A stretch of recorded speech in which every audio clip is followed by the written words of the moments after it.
सीतापुर गांव में रहती थी एक चुड़ैल, लेकिन इस बात से गांव के लोग अनजान थे। जब तक पूरे गांव की एक एक औरत के गहने मेरे पास नहीं आ जाते, मैं इस गांव को छोड़कर नहीं जाऊंगी, चाहे इसके लिए मुझे लोगों को गायब भी क्यों ना करना पड़े। दूसरी तरफ गांव की औरतें बात कर रही थी। अरे सुन रही हो, ये देखो मैंने कल ही नया हार बनवाया है सोने का, कैसा लग रहा है? बहुत ही अच्छा है ना, पहले तुम पहनो, फिर शादी में अपनी होने वाली बहू को दे देना। और क्या, सोने चांदी का यही तो फायदा है, जितना पुराना उतना महंगा। लेकिन एक एक पैसा बचाकर ये लेना सच में बहुत मुश्किल हो रहा था मेरे लिए। तभी वहां पहली का पति आ जाता है। गांव में एक औरत के घर के सोने के सारे गहने चोरी हो गए। लोग बातें बना रहे कि गांव में कोई चोर घुस आया है जो घर की कोई चीज को हाथ नहीं लगाता, पर सिर्फ सोने के गहनों को ही चुराता है। अब तुम ना अपने ये गहने संभाल कर रखना। हे भगवान, ये क्या बोल रहे हैं? ये तो वही बात हो गई कि गांव बसा नहीं और लुटेरे पहले आ गए। दूसरी तरफ गांव के ही एक घर में रंजना रहती थी। उसके पति का गांव में चाउमीन का ठेला था। एक दिन उसके घर में एक औरत आती है। अरे रंजना, तू गांव में नहीं है तो सोचा तुम्हें बता दूं। गांव में बात चल रही है कि गांव में एक चोर घुस आया है जो घरों के सोने के गहने चुरा लेता है। अरे मैं तो सिर्फ ये कान की छोटी सी बाली ही सोने की पहनती हूँ, बाकी गहने तो मैंने गांव के बैंक में लाकर रखे हैं। ये क्या होता है? ना बाबा ना, हमारे गांव की औरतें तो गहने अपने पास ही रखती है। जब कहीं जाना हो तो बस अलमारी से गहने निकालो और पहन लो। दूसरी तरफ एक औरत हाथ में टोटके वाली छोटी सी गुड़िया लेकर घर में चली आती है। अरे कोई है? घर की औरत है क्या? क्या है ये गुड़िया? ये कोई ऐसी वैसी गुड़िया नहीं है, ये जादुई गुड़िया है। इसको घर की अलमारी में रखना। अगर तुम्हारे घर पर किसी की बुरी नजर होगी तो रात भर में ये पतली सी गुड़िया मोटी हो जाएगी। मैं कल आकर ये गुड़िया ले जाऊंगी और तुम्हारे घर की सारी बुरी नजर छूट जाएगी, समझी? अरे वाह, ये तो बहुत कमाल की गुड़िया है, दे दो। कितने की है एक? अरे नहीं नहीं नहीं, ये फ्री की है। मेरा काम इस पूरे गांव को बुरी नजर से दूर रखने का है। हाँ।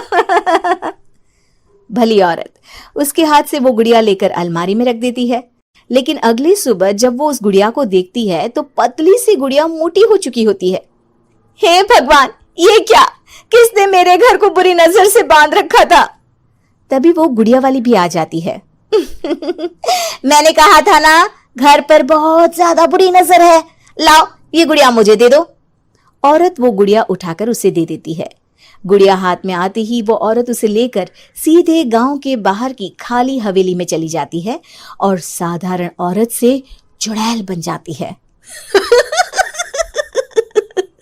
अरे पगली, गांव वाली इस गुड़िया के पेट में तेरे घर के सारे गहने हैं। इतना बोलकर वो गुड़िया को फाड़ देती है और सारे गहने निकाल लेती है। वहीं दूसरी तरफ, हे भगवान, मेरे घर के सारे गहने चोरी हो गए। उस औरत के घर के आसपास लोगों का जमावड़ा हो जाता है और लोग बातें करने लगते हैं। लो जी, ये भी घर गया। पता नहीं कौन चोर है जो इतनी होशियारी से गहने चुरा लेता है। कुछ समझ में नहीं आ रहा कि कौन है। लोग तो घर से कहीं जाते भी नहीं है, न ताला लगे न घर खाली हो, फिर भी रातों रात गहने चोरी हो जाते हैं। अरे हम तो कहते हैं लोगों को बारी बारी चौकीदारी करनी चाहिए, चोर को तो पूरे गांव वाले मिलकर पकड़ ही लेंगे। लोग बारी बारी घरों की चौकीदारी भी करते हैं, लेकिन चोरी होने का सिलसिला रुकता ही नहीं। फिर एक दिन रंजना के पड़ोस से भी रोने की आवाज आती है। अरे आज ही घर की बुरी नजर उतरी और आज ही सारे गहने भी चोरी हो गए।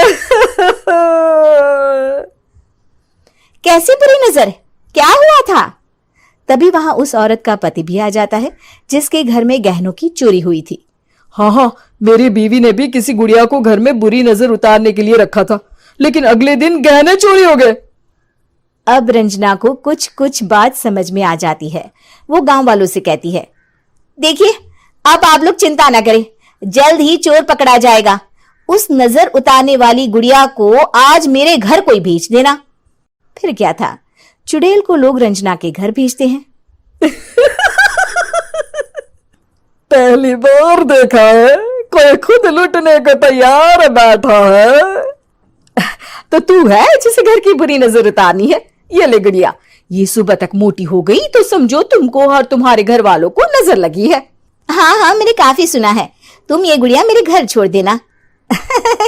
अरे क्यों नहीं, कल सुबह आऊंगी जब गुड़िया तुम्हारे घर की सारी बुरी नजर लेकर मोटी हो जाएगी, ठीक है? अब क्या था, रात को रंजना ने पूरी नजर गुड़िया पर रखी। वो अपने पति और गांव के कुछ लोगों को घर की खिड़की से घर के अंदर नजर रखने को कह देती है, और फिर जो नजारा सब देखते हैं वो हैरान करने वाला होता है। गुड़िया धीरे से अलमारी खोलकर बाहर आती है। अलमारी के सारे गहने लेकर घर में जहां जहां गहने होते हैं वो लेकर अपने मुंह से खा जाती है। वो जितने गहने खाती उतनी ही मोटी हो जाती और फिर अलमारी में बंद हो जाती है। गांव वाले डर के मारे वहीं बेहोश हो जाते हैं। लेकिन सुबह जब वो औरत गुड़िया लेने आती है, रंजना उसका सामना करती है। ये देखो गुड़िया कितनी मोटी हो गई है, लगता है मेरे घर में बहुत लोगों की नजर लगी है। लाला ये गुड़िया मुझे दे दे, अरे बहुत कीमती गुड़िया है ये। तेरे घर की सारी बुरी नजर मैं गांव के बाहर वाली हवेली में फेंक आती हूँ। शाम को फिर लोगों के घर इसे लेकर जाना है ना, इसमें तो मेरी जान बसती है, जान। रंजना गुड़िया को चुड़ैल की तरफ बढ़ा देती है, लेकिन फिर वापस ले लेती है और गुड़िया के हाथ मोड़ देती है। जैसे ही गुड़िया के हाथ मोड़ती है, चुड़ैल का हाथ भी मुड़ जाता है। अच्छा, तो ये वो गुड़िया है जिसमें तुम्हारी जान बसती है। अब सुन चुड़ैल, तेरी सारी हकीकत सबके सामने आ गई है। या तो गांव वालों के गहने लौटा दे, नहीं तो मैं इस गुड़िया की गर्दन मोड़ दूंगी। चुड़ैल डर जाती है। अरे नहीं नहीं, मेरी गुड़िया दे दो, मैं सबके गहने वापस कर दूंगी। ठीक है, अब भी जा और सबके सारे गहने वापस कर। चल निकल यहां से। चुड़ैल सबके गहने लौटाकर रंजना के पास आती है। ला दे मेरी गुड़िया रंजना, इसके अंदर के गहने निकाल ले, लेकिन ये गुड़िया वापस दे दे। लेकिन रंजना जानती थी कि जैसे ही गुड़िया चुड़ैल को देगी उसकी शक्ति वापस आ जाएगी। चुड़ैल, तू तो चुड़ैल ही रहेगी, ये मैं जानती हूँ। अरे नहीं नहीं नहीं, मैं गांव छोड़कर चली जाऊंगी, किसी को परेशान नहीं करूंगी, वादा करती हूँ मैं।